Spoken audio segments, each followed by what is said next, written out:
I'm very sorry all. I just realised that I've started this webinar without actually having my volume on, so I'm going to track back to the beginning. That's very embarrassing. And talk to you about, sorry, just from the very beginning, I'll just recheck. A little bit of housekeeping. If for those that have not been through a webinar before, on the right-hand side of the page, you will see that there is a question pane. And I encourage you all throughout the webinar to be able to put your questions in there. And right at the end, I'll actually make time to answer all those questions for you. Also, we'll be uploading this webinar onto the Repro 360 website. So for those that want to review the information that we've presented today, or those who may not have been able to attend, you can go through to that 360 website and be able to review the information on there. So for those that don't know me, I'm Dr. Sophia Edwards, and I'll be presenting to you the practical tips for managing fixed-time AI programs on farm. So I'll cut to the chase. Sorry about my mistake before. But I'll just start to talk to you about the objectives. So these are the sorts of things that we need to think about before we go into a fixed-time AI program. So it's very important that as a cattle enterprise, you have a bit of a think about where you're headed. For example, we don't just do AI for the fun of it.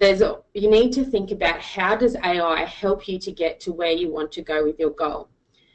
Now, this may seem a little bit in the cloud question, but it's very important to ask these questions because this will assist you in making sure you have the right choices in your programs. So after you've decided and asked yourself these questions, it's very important that you then have this conversation with your reproduction professional. Fixed-time AI can be as simple or as complex as you like. So for example, you may be just wanting to get production of calves with high genetic merit. Or you may be thinking, I really want to get as many AI calves as I can. So you may consider something like a resynchrony program. And alternatively, it's often that people have semen that's quite rare, or it's elite or expensive that you want to use in a fixed-time AI program. And you can put little tricks and tools into fixed-time AI programs that help you get the amount, most amount of calves per store of semen possible. So realistically, what you need to think about is have this discussion with your reproduction professional because they will be able to help you utilise your resources a little bit better.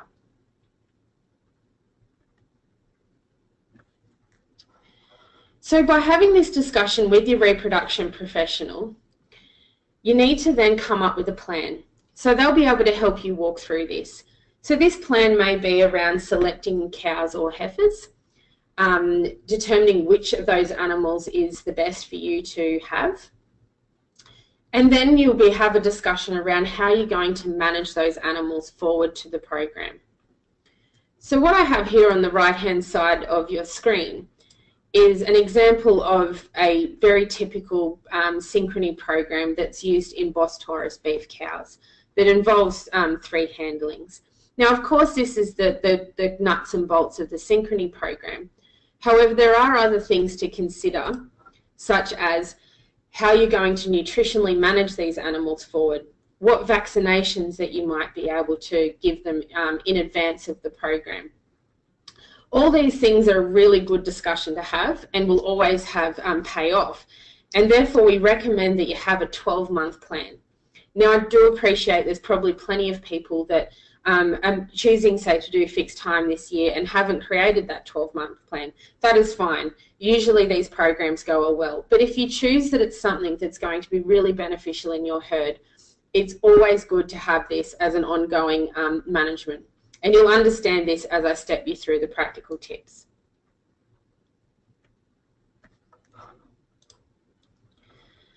So now I want to walk you through those practical tips for successful AI.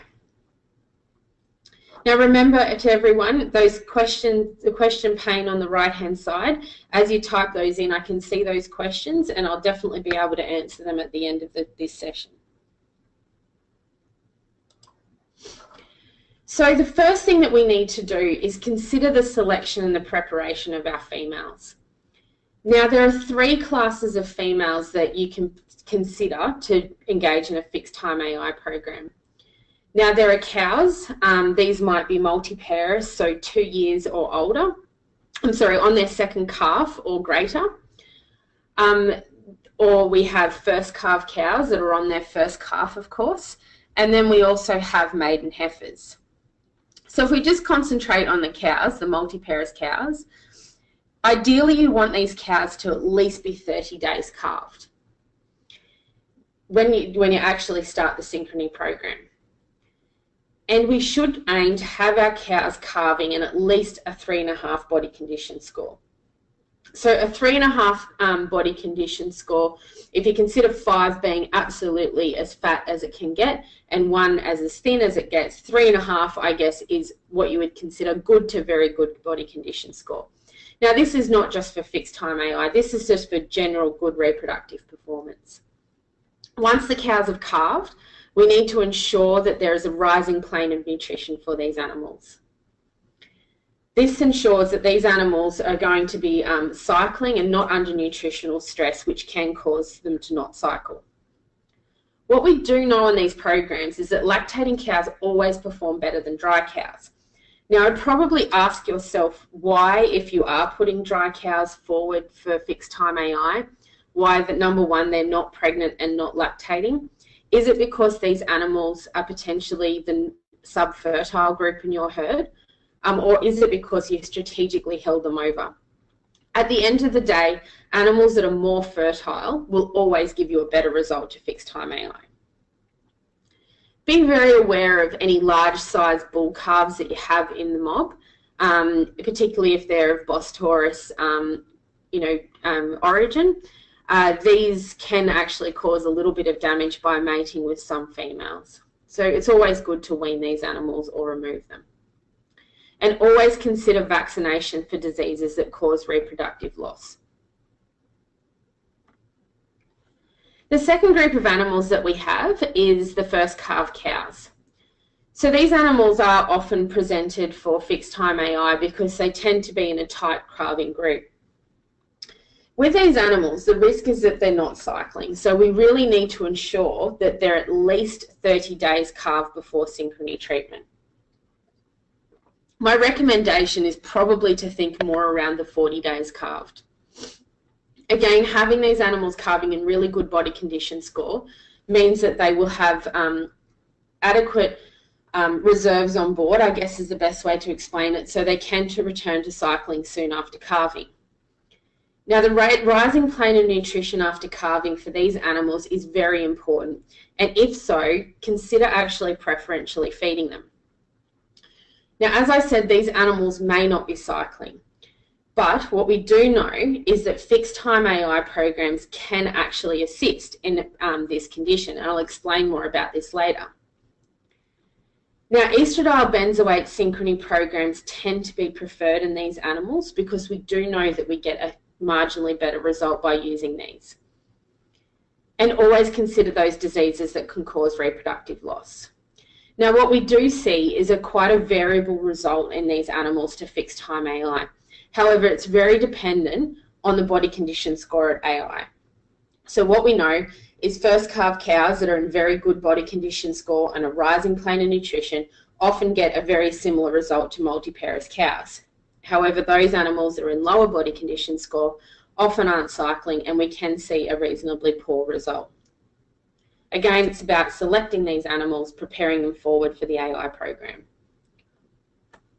And the last group of animals that we have to choose from for fixed time is heifers, maiden heifers. So the rule of thumb for these animals, and I'll only say it's a rule of thumb, is there's a minimum of 280 kilos at the time you start your synchrony treatment. Now, this is a minimum. I would actually prefer an average weight of 330 kilos.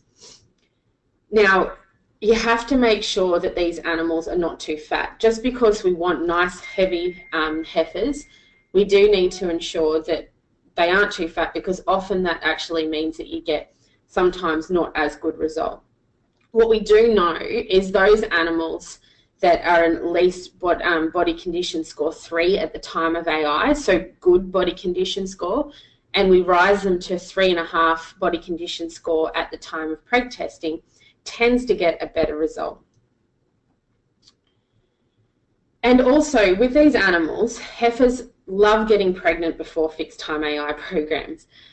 Cycling heifers easily attract bulls. So if you have had a mishap where bulls have jumped fences, or you're unsure, even places with very good bull management often do find that those animals can actually get pregnant. The risk of animals being pregnant at the start of a synchrony program is, number one, the products that you use can actually cause abortion in those animals. And then the second issue is we can't actually get them pregnant twice. So you're wasting your money not only on the synchrony treatments, but your semen as well. Again, estradiol benzoate-based synchrony programs are often preferred in these types of animals, and always consider those diseases that cause reproductive loss. Now, I do appreciate heifers tend to be the group of choice because they do represent your earliest genetics in the herd, and they're in a group where it doesn't require managing that cow and calf unit. So they often are the choice. However, do remember that these types of animals tend to get a 5 to 10% lower result than your cows. That's generally across the board. Now, I spoke before about managing non-cycling cows in fixed time AI programs. Now, in general, these are not what I would say the ideal choice for having those animals in the program. However, what we do know is that fixed time AI can actually improve the reproductive performance of this group of animals. So as I said before, body condition score is key. So consider any supplementary feeding that you might need to be able to ensure that these animals are going to get a good result.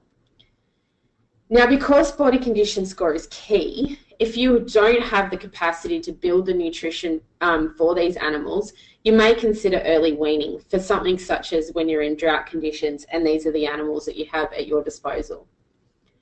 We also have other little tips and tricks. For example, you could use 48 to 54-hour calf removal, and this works perfectly in a fixed time AI program. For example, when you remove the chemate from the animals in a synchrony program, usually it's about 54 hours afterwards until you AI the animals. And this is also the peak period in which the animals are coming in and out of the yards. So if you remove the calves at the time of chemate removal and feed them preferentially, and then once the females have been inseminated, you put them back with the calves. So not only does that improve your management, but it also can actually stimulate those animals to have a good fertile ovulation. And always use ECG in these synchrony programs. There's products such as Pregnicol that are on the market that I liken to, say, follicle fertilizer, that boosts the follicle growth and gets a better corpus luteum development. So before I spoke about sticking to the program, sticking to the program is very key in these fixed time AI programs. So once you've consulted your reproduction professional, they'll come up with a plan for you. And it's really important that you take some time to review this. Some of the questions that you might ask yourself is, what products am I using? So what have they prescribed me? Do I have enough of those products on hand to be able to treat them all? What time am I giving those programs? And do I really know the best way to apply these products? So I just want to point you to a little resource that we have on the Repro 360 website under How To. So under the resource section, there is a little tab for How To, and there are short little videos that actually demonstrate the best practice use of these products. So if you're questioning whether you're actually doing it right, these should point you in the direction of how to best use the products and best get an outcome. And I'll explain why this is really important. What we have here is just an example on the left-hand side of my screen of a synchrony program that was, or an entire plan, I guess you would call it, for a rather complex fixed-time AI program, sorry. And what you'll see is the little details that are outlined here. So, for example, inject 1 ml of estradiol benzoate into the muscle. That's really important. We also have here a timing, so 6 a.m. where these animals need to be treated and specific treatments at this time. So you can see how it's very important to be able to review this information. I just want to pose a scenario to you. So let's suggest that the best possible result that we can get for this group would be 65%. So if 65% is the best we can do, but for some reason we miss the timing, so we're a couple of hours late, we might end up with shaving 5% off your group. If we completely miss the timing, it could be worse than this. If you then give the incorrect dose of the product, you could then shave another 5% off your best possible result. If you happen to use poor quality semen because you didn't put the checks and balances in place, you could shave 10% off your result. So you can just see from little aspects throughout the whole program that by what we had was a great 65% result, we've actually then ended up shaving it down to 45%. So what we do know is that fixed time AI is actually very predictable, but it's only predictable when best practice management is used. And I guess that's why this webinar is trying to give you these practical tips to be able to ensure that they're being executed properly. Just another tip, very practical in terms of how we inject animals. I'm very sure that most of you guys have been injecting cattle quite successfully. But just remember that the products that we use in these reproductive programs are actually intramuscular injections. So we think about an intramuscular injection, we need to get it into the muscle of the animal. So we have a skin layer and a fat layer that we need to get through before we put it into the muscle. So quite often, I'm sure you're most used to using these multi-injector guns, which are perfect for this use. However, all too often, what I see is these little needles that are often used for, say, giving 5-in-1 or 7-in-1 injections on the end of these guns. Because these tend to be very short needles, they often won't get all the way through to the muscle, or they're a little less accurate in terms of getting into the muscle. What we recommend is the use of these extension slap shot tubes. So with these, they have this little slap shot at the end where you can actually apply an inch or an inch and a half needle. We recommend around the 18 gauge because that ensures that you're definitely going to get that product quickly into the animal. But because you do have this extension tube, the needle moves with the animal and you're less likely to break these long needles.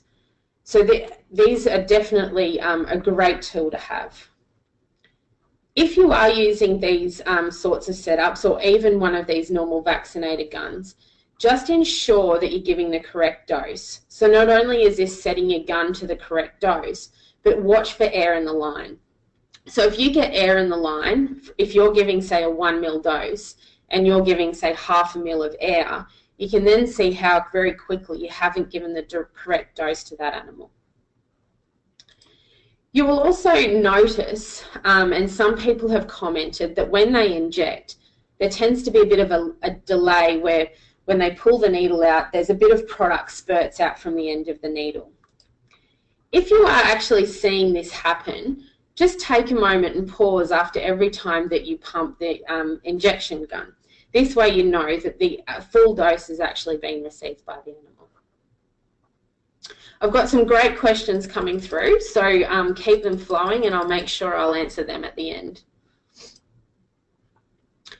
So just now getting to your cattle yards. My biggest tip about cattle yards is they do not have to be fancy, they just have to work. Very importantly, it's good to have a safe crush. So this is not just for yourself, the technician, but also for the animals. because remember, they're coming through these yards repeatedly 3 to 4 times. To the right of my screen here is just a very basic example of how we set up a crush that was quite basic. In this program, we were inseminating maiden heifers. Because we didn't have an adequate squeeze, we rigged some tires up to the sides to be able to narrow the width of the crush. Now, this is very important because when we're actually inseminating the females, it's very important that we get the semen deposited correctly into the uterus. If there's lots of room, they bounce around, and then we end up getting a less accurate deposition of the semen. So again, not fancy, but it definitely works. The other question is, do your cattle flow well through the yards? Flowing through the yards is very important because, as I said, these animals are coming through 3 to 4 times during a program. If there is, just consider, is there somewhere that I can put a panel up, or is there a minor change that I can do to my force yard or something like that that enables the animals to flow through, because it could actually pay off at the end of the day, reducing stress of these animals. Access to water and feed is really important if you're going to hold these animals in the yards for any duration of time. And adequate shade is very important for semen preparation because semen's actually very sensitive to UV light. I've got some examples of these later in my slides. And dust prevention is very important as well. If you consider that a cumate, as you're preparing it before it goes into the animal, gets covered in dust and then placed intravaginally in the animal for, say, 7 to 9 days, it can create quite a bad vaginitis. So if those products are clean going in, less incidence of vaginitis occurs. Also, at the time of AI, if you've prepared your pipette to go into the animal and it gets covered in dust, and you're then putting dust into the uterus of the animal, you can see how then you can get a suboptimal result. And I've got some examples of how to manage this later in my slides. So cattle management, how are you going to manage these girls around the time of your fixed time AI program? So just some questions to ask yourself. Do you have adequate holding paddocks? My comment on a holding paddock is usually if you can calmly muster those paddocks within half an hour to an hour, then they're probably sufficient. If they're not sufficient, then you can actually lock the animals in the yards, but you need to make sure there's lots of feed and water for them. If you do have holding paddocks, is there sufficient feed in them? Most people use their holding paddocks quite often, so there's not usually sufficient feed in them. And if that is the case, make sure that you do have the option for supplementary feeding. I do recommend you consider low stress stock handling principles. As mentioned, these animals are coming through the crush 3 to 4 times. And so any of these principles that improves the experience for them will only benefit at the other end. All too often, we actually see animals, by the time they're coming around for AI, actually getting processed through the yards very well. And this can be in some circumstances that are in quite extensive properties where animals don't get handled very well, still seem to accept the process very well when handled under low stress stock handling principles. We always recommend avoid stressing them 6 weeks prior to the program. This might be, for example, if you need to truck one group of animals from one property to another location, make sure you do this 6 weeks in advance. Or if you have different mobs of animals that you need to box together prior to the program, for that social interaction, it's always better to have them done well and truly 6 weeks before. Often what we get is people ringing up asking questions about can they apply other treatments during the fixed time AI program. Of course, this needs to be assessed on a case-by-case situation. This is really where it's important to have that plan. If you do need to apply other treatments, please do them well and truly in advance of the program. Often people want to put backliner on, give vaccinations, those sorts of things. It's not preferred to do it during the fixed time AI program.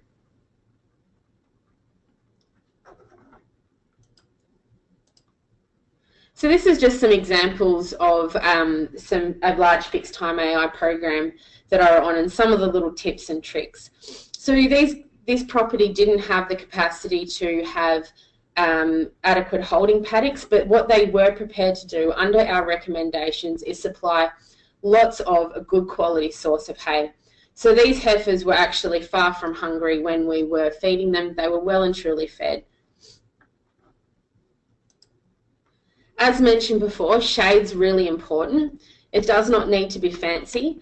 What we've done here with the back of a Toyota is basically put a clean sheet down, which has given us a nice clean area to prepare our semen, and put a little gazebo up over the top, which has given us a great work area to be able to prepare things.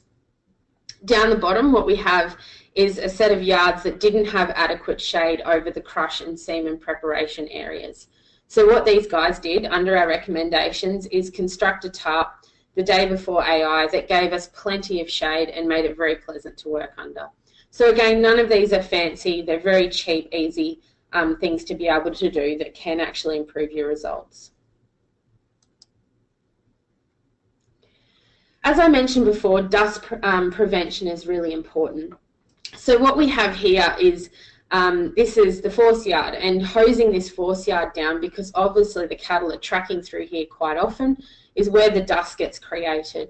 Also through the yards where you have cattle on. If you have sprinklers, or you can put sprinklers in if it is prone to be dusty, it's very important. Semen quality can actually be the deal breaker in this whole process. So you may have applied all your processes really well, but if you go and inseminate with poor quality semen, your results are going to be poor. But when good quality semen is used, it is very predictable. So generally, if you've accessed your semen from a reputable source and you know that it's been handled by professionals from the beginning to the point of AI, then generally I think you're pretty safe. However, if you're unsure of the semen, for example, if it's been privately collected or you're not sure who has handled it, it may be worth actually assessing a straw in each batch. So when I say each batch, that's not just each bull. So you may have a bull collected and there may be several batches. So it's very important to look at each batch, because batches can vary significantly from each other. When you do assess the straws, I do encourage you not just to look at the motility aspects of it, but also the morphology aspects.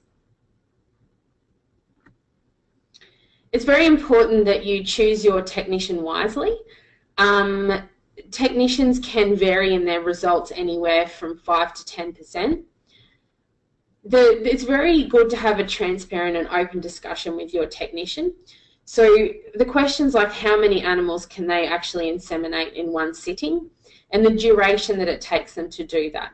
You do have a defined window in fixed time AI programs. Ideally, you want to have those animals inseminated within a 4-hour window. So if your technician cannot do the amount of animals that's required, or their experience is not up to doing that many animals, you may need to consider other people. Of course, if it's something that you're doing yourself, you're inseminating your own females, that's fine, but you just need to be very honest with yourself about what you can achieve. And where are your bulls? It's very important to consider where your bulls are on your property. Remember that majority of your females are going to be on heat or standing within a 12-hour period. So of course this is going to draw bulls in from everywhere. So make sure these bulls are not in paddocks with adjoining fence lines, so they can't jump fences, and make sure any gates are well secured. Remember, if you get one bull in with your cows whilst they're on heat, it can actually ruin a program. Also, the management of mop-up bulls after fixed time AI is very important. So usually what we do is place the bulls in with the animals 10 to 14 days after fixed time AI. So if you then preg test, say 6 to 9 weeks after AI, you'll be able to definitely pick up which animals were pregnant to AI and which animals were pregnant to the mop-up bulls. We do recommend that these are placed in at 2%, so 2 bulls per 100 females. Now, when I say that, that is 2% of the entire mob, not 2% of what you think is pregnant. The reason that we say this is because all these animals have been synchronized tightly for fixed time AI. So when they come back into heat or return to cycle, they're going to be synchronized as well within a period. So there's a lot for these bulls to do. So for that, we actually highly advise that they've passed a bull breeding soundness evaluation. When these bulls are out with the cows, I've fielded many technical questions where they've actually had a very good result to fixed time AI, but a suboptimal result to the return cycle with the bulls.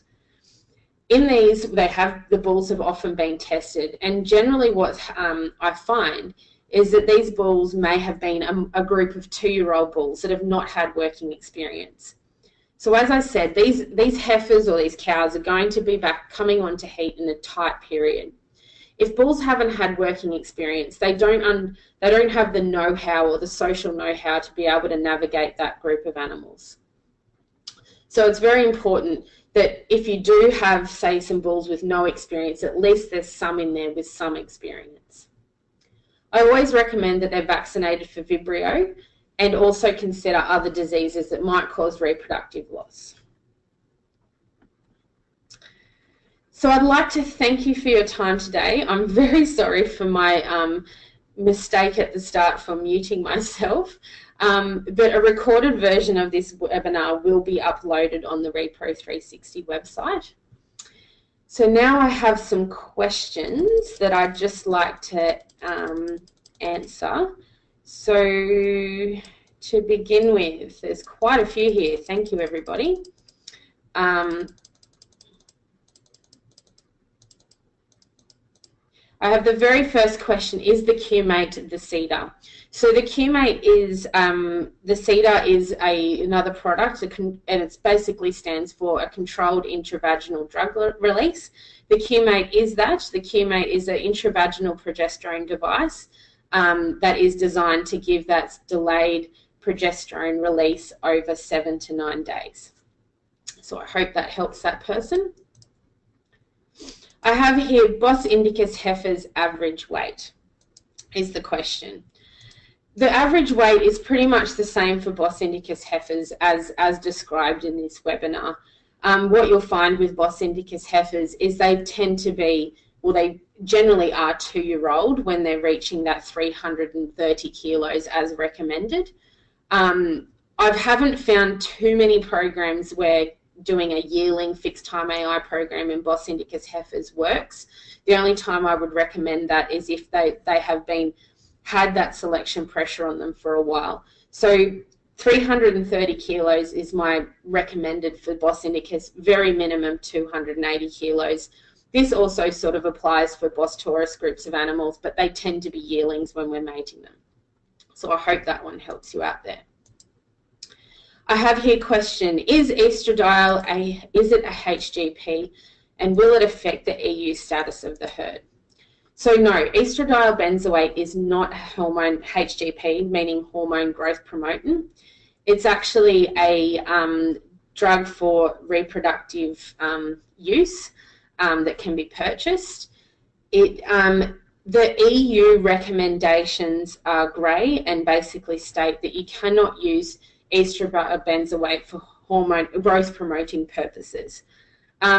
People that we often do say that if you are an EU herd and you want to be keep your management tight, then it is probably recommended that you look at GnRH based protocols, which are very well and truly accepted in those herds. But estradiol benzoate is not a hormone growth promotant when used in these programs. I have another question here, 350 kilos plus with a question mark. 350 kilos plus, I'm assuming this is for maiden heifers. That is perfectly fine. It all comes down to your management situation, I guess, and the age of these animals. I would just make sure that these animals aren't too fat. If they're 350 kilos plus because they're overweight, then just consider whether these animals need to be nutritionally managed. But 350 kilos plus is perfect. And I have here, what is 5 or 6% lower in the heifers? Can we expect 65% if we all obey the rules?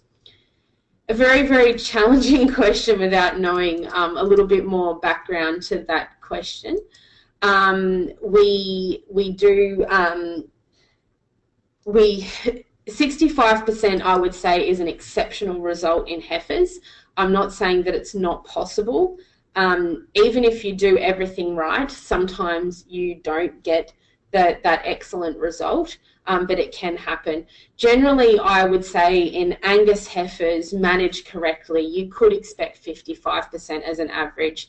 Now, that's data that's being driven from the Angus sire benchmarking fixed time AI programs. These animals were in very commercially managed situations. So I like to under promise and over deliver. So the 55% is probably what I would say is an average, but yes, the 65 can happen. I wouldn't expect it though.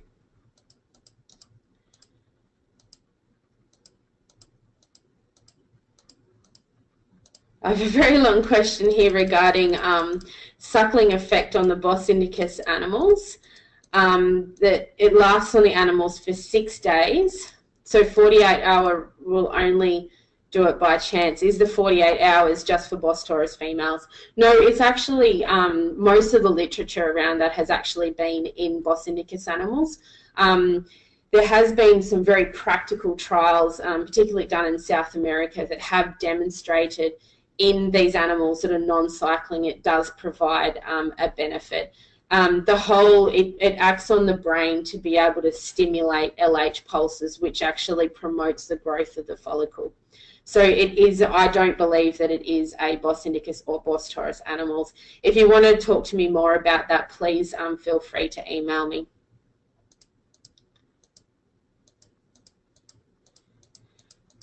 So one last question, I promise. What we have here is, can you just talk us through the actual 10 days, so when we're needling, seeding, etc., to give us an idea of what procedure the drug is doing. I just encourage you, that's quite a long answer, and I can certainly, I've got your email address, I can respond to you by email. What I encourage you to do is on the Repro 360 website, under the For Vets section, there is a Common Protocols link. Under the Common Protocols link, you'll be able to review common protocols that list the times in which you're giving those treatments. But what I can do is I'll send you an email direct and we can discuss that further because it's quite a lengthy answer. So I'd like to thank everyone. It's been a great webinar, lots of questions. And yes, once more, I apologise for that little stuff up at the beginning. But thank you very much.